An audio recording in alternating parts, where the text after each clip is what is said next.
Supreme court में assessment scheme के तहत मार्क्स देने के प्रस्ताव को मंजूरी मिलने के बाद केंद्रीय माध्यमिक शिक्षा बोर्ड सीबीएसई ने नया नोटिफिकेशन जारी किया है।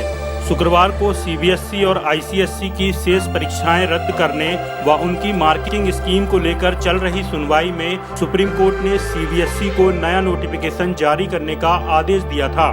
सीबीएसई ने अदालत को बताया था कि वह पिछले 3 पेपरों के आधार पर असेसमेंट करेगी और रिजल्ट 15 जुलाई तक जारी कर दिया जाएगा। अदालत में आईसीएसई बोर्ड ने भी 15 जुलाई तक रिजल्ट जारी करने की बात कही है। सीबीएसई ने अपने नए नोटिफिकेशन में कहा है कि विभिन्न राज्यों सरकार की ओर से की गई अपील और आज की बदली परिस्थितियों के निम्नलिखित बातों का फैसला लिया गया है।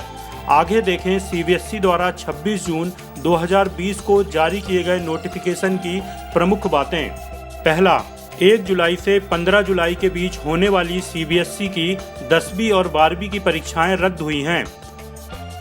दूसरा, जिन छात्रों की परीक्षाएं शेष रह गई थी उनका रिजल्ट पिछले 3 पेपरों के आधार पर असेसमेंट स्कीम के तहत जारी किया जाएगा। वहीं जिन छात्रों की परीक्षाएं पूरी हो चुकी थी उनका रिजल्ट परीक्षा पर मिले मार्क्स के आधार पर जारी किया जाएगा। तीसरा, असेसमेंट स्कीम के तहत जारी होने वाले रिजल्ट 15 जुलाई तक जारी कर दिया जाएगा, जिससे कि छात्रों की उच्च शिक्षा के लिए देश विदेश के संस्थानों में समय पर आवेदन कर सकें। चौथा, सीबीएसई बोर्ड 12वीं के छात्रों को 1 जुलाई से 15 जुलाई के बीच होने वाली परीक्षाओं के लिए परीक्षा में बैठने का विकल्प भी देगा। हालात सामान्य होने पर ये परीक्षाएं आयोजित कराई जाएंगी। केंद्र सरकार द्वारा फैसला किया गया है कि असेसमेंट स्कीम का रिजल्ट जारी होने के बाद भी छात्र अपने अंक सुधारने के लिए वैकल्पिक परीक्षा दे सकता है, लेकिन परीक्षा देने की स्थिति में परीक्षा में मिलने वाले अंक ही फाइनल माने जाएंगे। पांचवा, सीबीएसई 10वीं के छात्रों का रिजल्ट असेसमेंट स्कीम के तहत जारी किया जाएगा। 10वीं के छात्रों को आगे का परीक्षा विकल्प नहीं मिलेगा।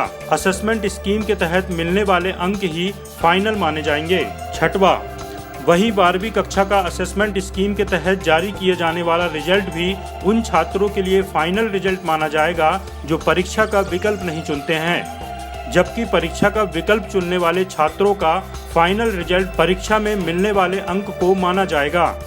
सातवां, जो छात्र 3 से अधिक पेपर दे चुके हैं उनका रिजल्ट पहले से दे चुके पेपर के एवरेज मार्क शेष पेपर के लिए दिए जाएंगे। आठवां, जिन छात्रों ने केवल 3 पेपर ही दिए हैं उनका रिजल्ट भी 3 पेपरों के एवरेज मार्क्स बाकी पेपर्स के हिसाब से दिए जाएंगे। 9वां, सीबीएसई 12वीं में ऐसे कम छात्र बचे हैं जिन्होंने केवल 1 या 2 पेपर दिए हैं, खासकर ऐसे छात्र दिल्ली के हैं। इन छात्रों का रिजल्ट उनके पेपर, इंटरनल असेसमेंट और प्रोजेक्ट रिपोर्ट के आधार पर दिए जाएंगे।